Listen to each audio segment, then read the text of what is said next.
Dalam nama Bapa dan Putra dan Roh Kudus. Amin. Shalom Aleihim. Berjumpa lagi dengan saya pada perenungan hari ini tanggal 14 Juli 2022. Responi atas undangan Tuhan Yesus. Bacaan liturgi hari ini diambil dari kitab Yesaya 26 ayat 7 sampai dengan 9, dilanjutkan ayat 12 dan dilanjutkan ayat 16 sampai dengan 19, dan Injil Matius 11 ayat 28 sampai dengan 30. Saudara-saudaraku yang terkasih di dalam kasih Kristus, kalau kita mau perhatikan dengan jujur saudara, di sekitar kita, mungkin juga di diri kita sendiri mengalami saudara, banyak yang memikul beban berat pada akhir-akhir ini saudara. Ada yang kehilangan kekasihnya, pasangannya, terluka akibat perceraian, ada yang karena dirinya atau anggota keluarganya sakit berat yang tak kunjung sembuh, di mana pasangan atau anak-anaknya yang terikat oleh narkoba dan lain-lain sebagainya saudara. Beban yang ditanggung ini sungguh berat sehingga hidup yang dijalaninya penuh kelelahan saudara, tanpa pengharapan. Tak tahu apa yang harus dilakukan di dalam hidup ini. Merasa pupus, susah. Pupus sudah hidup ini tanpa harapan lagi.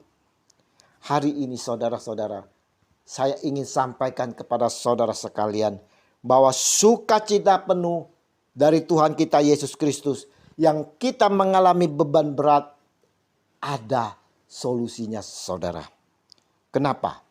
Karena Tuhan kita Yesus Kristus sampaikan undangan kepada kita semua yang berbeban berat. Marilah kepadaku semua yang letih lesu dan berbeban berat, aku akan memberi kelegaan kepadamu. Pikulah kuk yang kupasang dan belajarlah kepadaku, karena aku lemah lembut dan rendah hati, dan jiwamu akan mendapat ketenangan.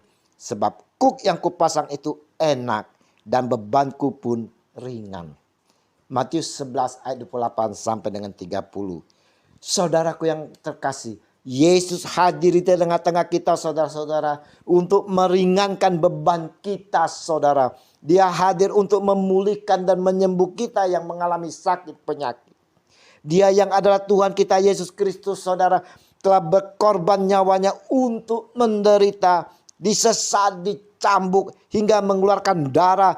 Oleh bilur-bilurnya saudara-saudara kita disembuhkan. 1 Petrus 2 ayat 24. Dia yang adalah Tuhan kita telah menanggung semua beban kita. Dia telah memikulnya hingga ke puncak Golgota saudara. Dia sendiri telah menyelesaikan semuanya bagi kita agar kita selamat, mengalami sukacita penuh dan damai sejahtera dari kasih-Nya. Pertanyaannya saudara-saudaraku yang terkasih, maukah kita menanggapi undangan Tuhan Yesus ini saudara untuk datang kepadanya?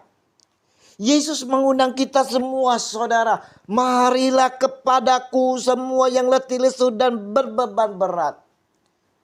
Maukah kita menanggapinya saudara?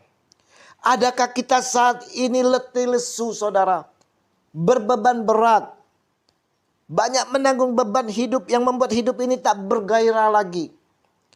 Mari saudara-saudaraku, kita mau datang kepada Yesus Kristus Tuhan kita. Kita mau serahkan beban kita kepadanya. Dan saudara-saudara, kita ganti dengan kuk yang dipasang sendiri oleh Yesus untuk kita pikul. Karena kuk yang dipasangnya ringan. Kita semua saudara-saudara juga diminta untuk belajar darinya saudara. Dan belajarlah kepadaku karena aku lemah lembut dan rendah hati. Kita semua yang percaya dan mengimani dia saudara-saudara, mengimani dia Yesus Kristus Tuhan kita, kita diajak untuk belajar dari dia yang penuh kasih saudara. Karena dirinya penuh lembut dan rendah hati. Maka saudara-saudaraku yang terkasih, sebagai pengikutnya kita harus mengikutinya saudara. Dan berusaha sedapat mungkin memiliki karakter yang serupa dengan Yesus. Yaitu penuh lembut dan rendah hati. Kita mau belajar untuk mengasihi sama seperti Yesus mengasihi saudara. Maka dari itu inti dari semua hukum Taurat adalah mengasihi Allah dan mengasihi sesama manusia. Kita belajar untuk peduli pada sesama karena kita tahu Yesus lebih dulu mengasihi kita. Kita belajar dari Yesus apa yang kita mau belajar dari Yesus, apa yang telah Dia lakukan untuk mengampuni.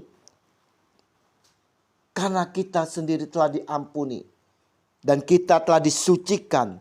Kita diampuni dari segala dosa kita. Maka kita pun mau mengampuni saudara-saudara kita yang telah berbuat salah kepada kita. Belajar kepada Yesus, saudara-saudara. Duduklah di bawah kakinya sama seperti yang dilakukan oleh Maria yang duduk untuk mendengarkan Yesus. Lukas 10 ayat 39. Belajar kepada Yesus berarti terus merenungkan firman-Nya secara pribadi. Nah, adakah waktu yang kita sediakan untuk merenungkan ayat-ayat Alkitab, saudara? Adakah kita waktu untuk mendengarkan firman-firman yang disampaikan melalui berbagai renungan maupun khotbah-khotbah, saudara? Saudaraku yang terkasih, perenungan hari ini, saudara-saudara, kita diingatkan atas undangan Tuhan kita Yesus Kristus dan mau belajar dari Dia yang penuh lembut dan rendah hati, maka jiwa kita akan mendapat ketenangan, saudara. Mari saudara-saudaraku yang terkasih, kita mau meresponi undangan Tuhan Yesus ini dengan segera, saudara. Jangan ditunda-tunda, saudara. Kita harus segera bangkit, maju melangkah dan mau duduk diam seperti Maria mau belajar darinya. Tuhan Yesus, saya siap atas undangannya untuk datang kepada Engkau dan mau belajar dari Engkau. Untuk itu ya Yesus, pimpin dan bimbing kami dengan kuat kuasa Roh Kudus-Mu agar kami dimampukan untuk tetap setia mengikuti-Mu dan tetap setia belajar dari-Mu, Tuhan kami, kini dan sepanjang segala masa. Amin. Dalam nama Bapa dan Putra dan Roh Kudus. Amin. Shalom Alehim.